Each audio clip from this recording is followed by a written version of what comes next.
И така, дойде време днес да ви покажа една супер лесна, бърза и много вкусна рецепта за домашно негърче. Обещавам ви да е наистина много лесна. В купа смесваме яйцата с олиото и захарта, разбиваме добре с миксер, след което добавяме бак повера, брашното и какаото.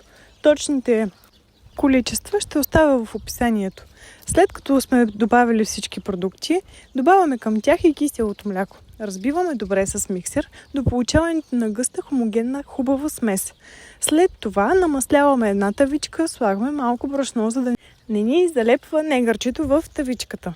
След като сме го направили, го оставяме да се пече на 180 градуса. Не отваряме фурната, тъй като вътре има сода и негърчето може да изгуби своя обем. Проверяваме след около 35-та минута с клечка за зъби. Ако по нея няма никаква смес, значи негърчето ни е готово. Може да сервирате с топка сладолед и става уникално вкусно. Да ви е сладко!